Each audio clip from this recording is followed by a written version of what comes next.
got everything and then shut the door. Do I need anything? Like, everything I got is everything I need, guys.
So shit at bodybuilding.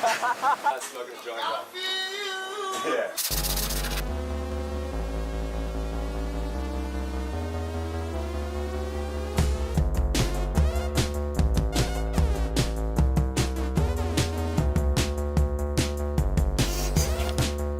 You still got that pooch? What's the name? Kevin. Yep. There's Kev.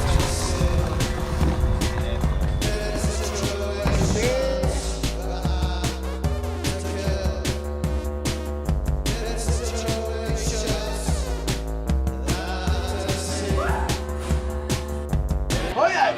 Fuck right!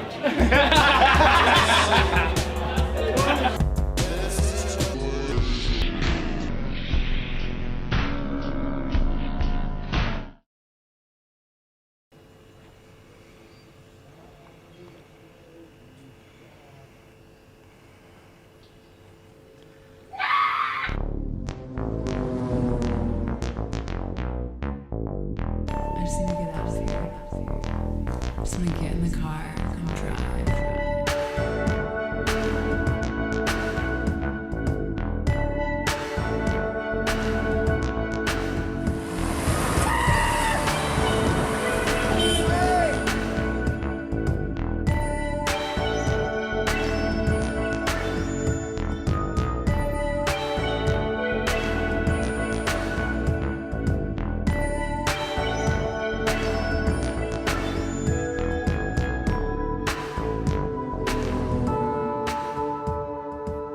I'm sick of this place. I'm sick of this.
On Sunday, the 1st of May 1955, a silver Mercedes-Benz 300 SLR entered the Mille Miglia, a 1,000-mile road race from Brescia to Rome and back.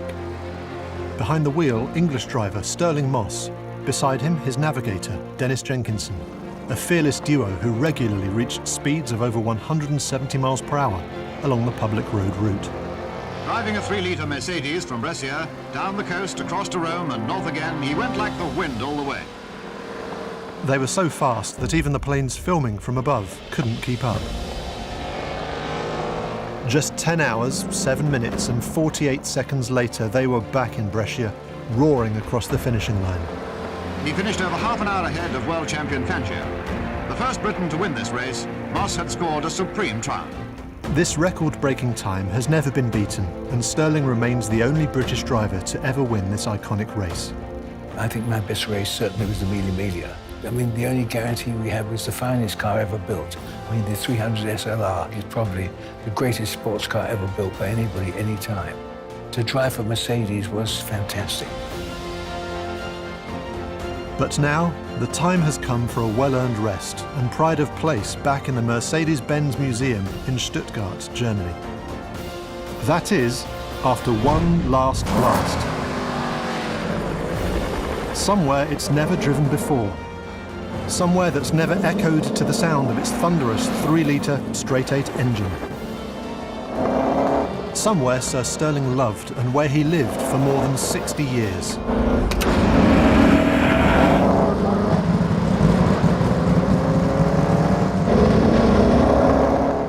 It was here, in London, where Stirling Moss's 1955 Mille Miglia journey actually began, when he set off for Italy at the wheel of another Mercedes-Benz, the beautiful 300 SL Coupe. The Gullwing. His Gullwing. That Gullwing. And of course, there can be only one place and time where this journey finishes. At the Moss family home, and at the time the SLR started its record run in 1955. The time that gave the car its famous race number. 7:22 in the morning. 7:22. I race because I love racing. As a sport, it was something very special. I can't think of any life that's better than being a professional racing driver. And the original 300 SLR was probably the finest sports car ever built. Quite incredible. I mean, it really was a most wonderful machine to drive.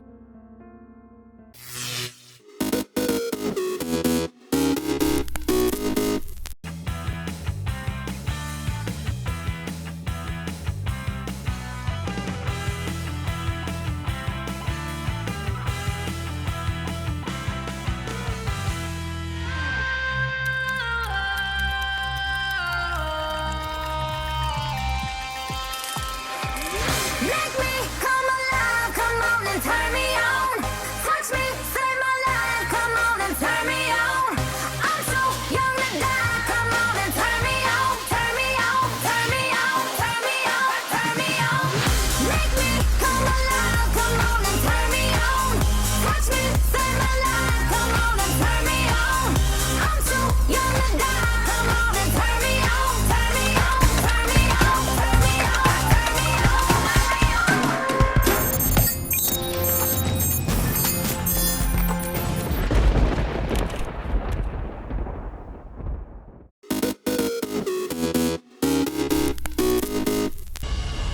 The first competitive action of the 2017-18 edition was the Alicante Import Race, which saw Mafre send out an early warning to the rest of the fleet as they confirmed themselves as a race favourite, convincingly winning on home turf.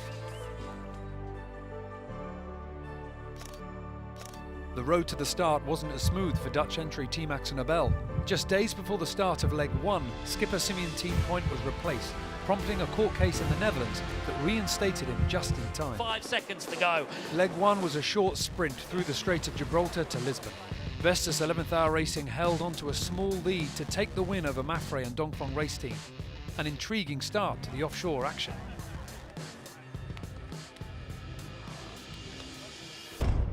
Leg 2 was a classic, 7,000 miles south through the doldrums to find the trade winds towards Cape Town. The fleet set off from Lisbon heading straight into over 30 knots of wind, the first real test for the teams and the boats, an early taste of what lay ahead in the Southern Ocean legs. I can't do 19 days of this, no one can. Maffrey once again showed pure boat speed and tactical prowess, getting south early to get around the South Atlantic high, holding off the others in a drag race to the finish line in South Africa. Leg 3, a monster. 6,500 miles to Melbourne, a first experience of the Southern Ocean for many, and the first double-point scoring leg. The fleet took off south to find the big winds and big waves. More drama for Team Axonabel. Whilst racing in fourth place, serious damage to the mast track meant the team slowed to attempt a complicated fix at sea. A painful journey to the finish line would see them finish last. A jibing battle between the leading two red boats of Maffrey and Dongfeng race team saw multiple lead changes as they pushed as far south as they could to the ice exclusion zone. Maffrey finally getting the better of the Chinese team, leading the charge north to a Christmas Eve finish in Melbourne. After a welcome festive rest period in the southern Australian city, the fleet set out back north, encountering another tricky crossing of the doldrums, which saw Sun Hun Kai Scallywag roll the dice and opt to cut the corner heading east to lead the fleet towards their homecoming in Hong Kong, though they didn't have it all their own way. Hey, runner! Can you see him best? Nipper, out of the way! Can you see him? Hold, just hold, hold! Give me a big stern, mate. We're trying to find new ways to lose the race, though, I must say. They held out for a fantastic first win in front of their home crowd in the heart of the city.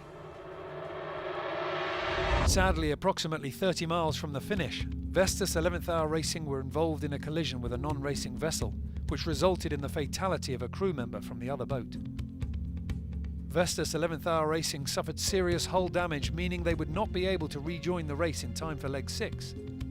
The best option was to send the boat on a container ship to Auckland for the necessary repairs. A Volvo Ocean Race first was the import race held in Guangzhou. Thousands of Chinese fans came to see their local heroes on board Dongfeng race team, but it wasn't to be their day as they snagged a mark at the start of the race, leaving them in last place.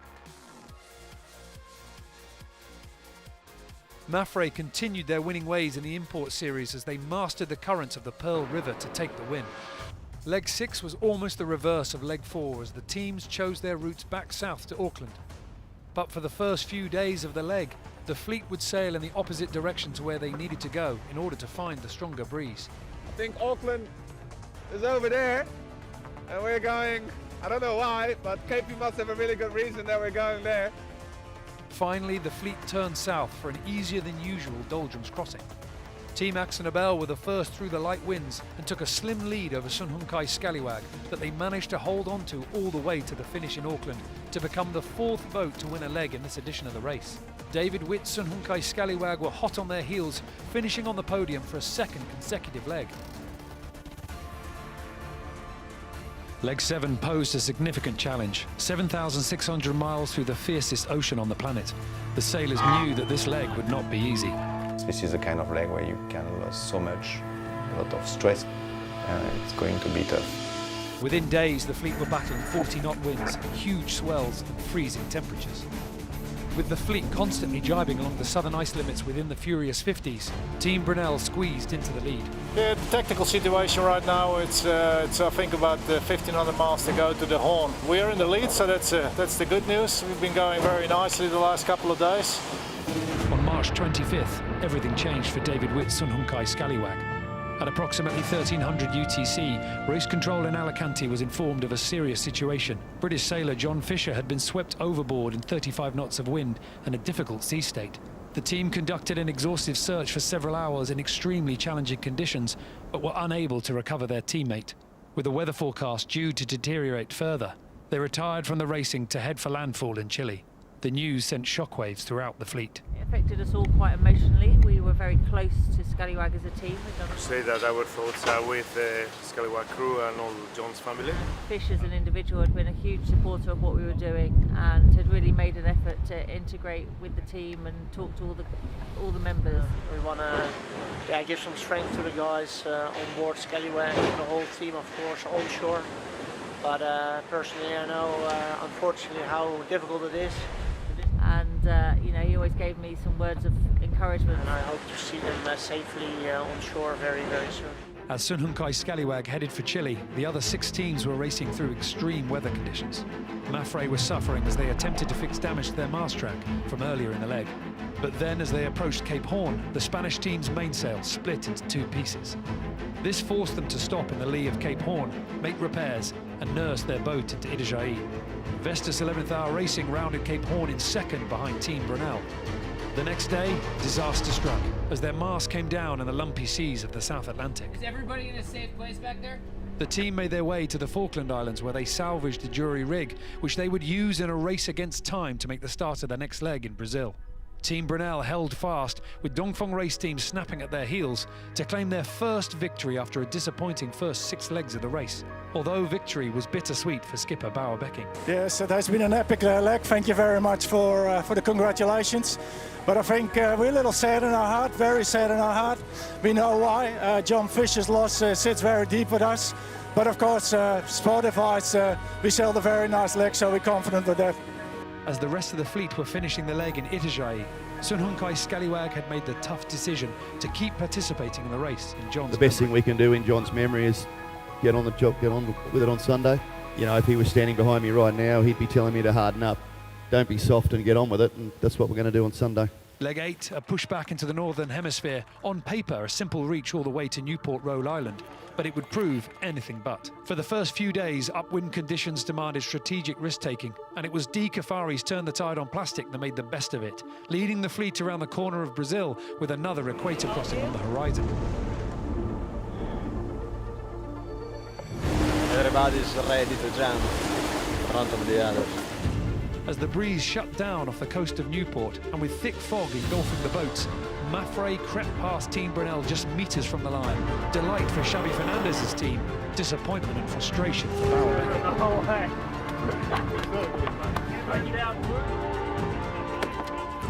With the scores at the top of the leaderboard tightening up, the Leg 9 transatlantic crossing with double points would be key to winning the overall title. The teams flew out of Newport and were quickly into the big winds of the North Atlantic. Difference of opinion of how to find their way around the low pressure saw a big split in the fleet. However, when the 7 boats converged, they found themselves reaching along in record-breaking conditions. Pretty good at that angle. 5 of the teams broke the Volvo 65 24-hour distance record.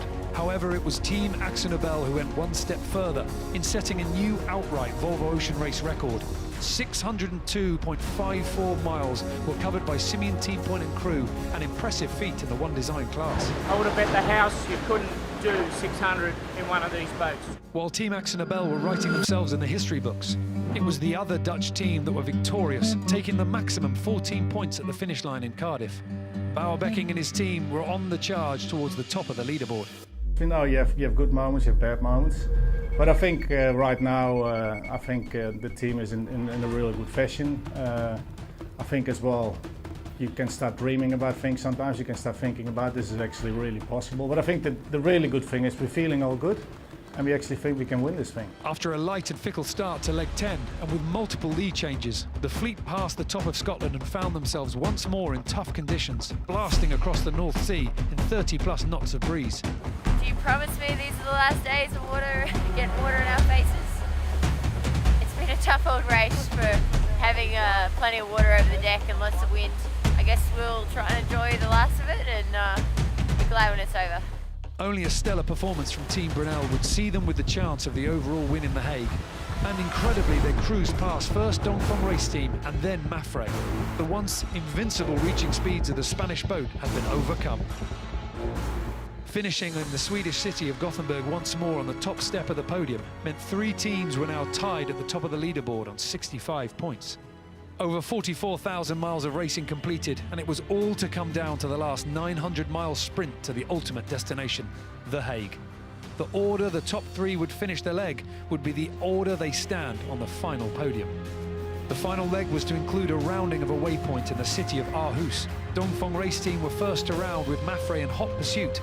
A special moment for Danish flag Vestas 11th Hour Racing, rounding in third to the cheers of the home crowd. The real challenge for the final leg will be the decision of which way through the traffic separation zones to take.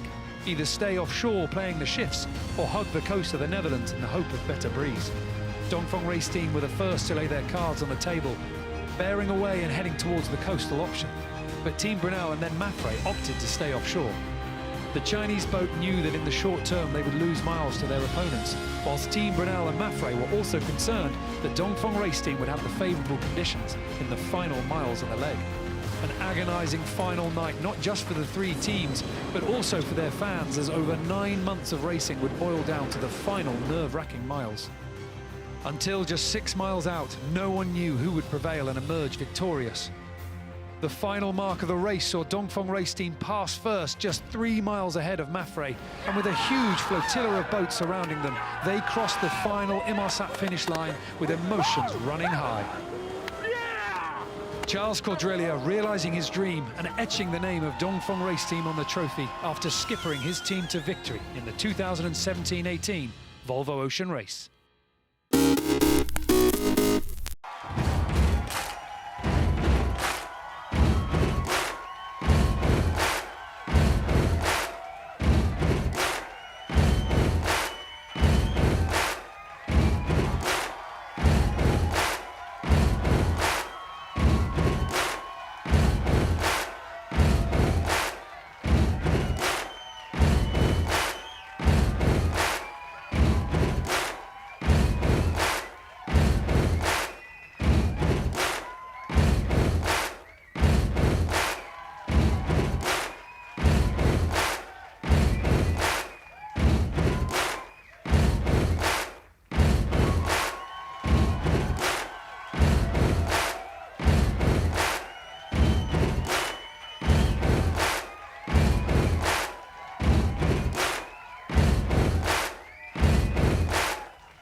When I first met the family, I was just driving through. Then I came across this painted house. I went in and our relationship started. I really feel good about the fact that people, under all odds, have decided to remain who they are. It is important that you keep your traditions because your children must know where they're coming from. And that has made me have more respect for the people in the rural areas than the people in the city. They have enriched me. It is a privilege to have known the Demanda family, for I would not have had the insight that I have today.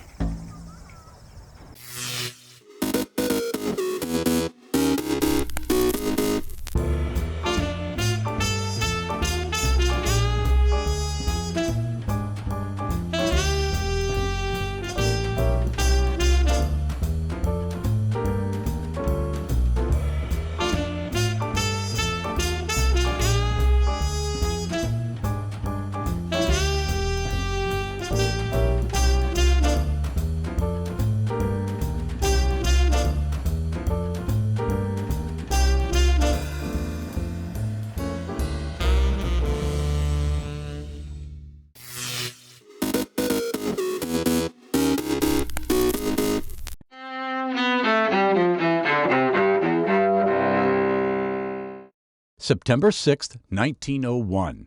President William McKinley is shot at the Pan American Exposition in Buffalo, New York. The gunman, Leon Czolgosz, an anarchist who is executed the following month. Vice President Teddy Roosevelt succeeds McKinley when he dies more than a week after the shooting. 1997.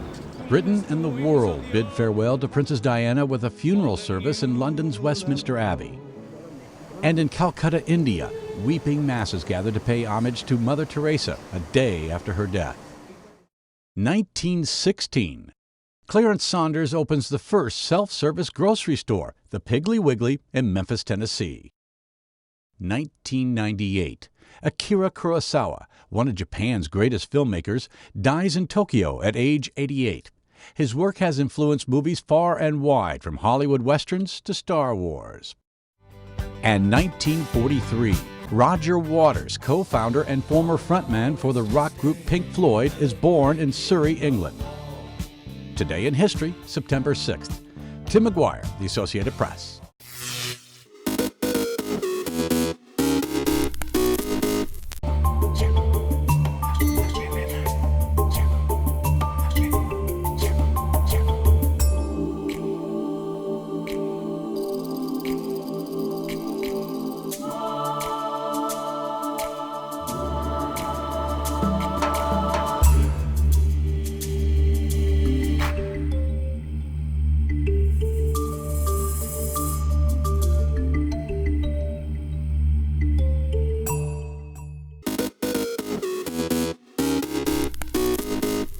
Welcome back in our studio, and in today's news,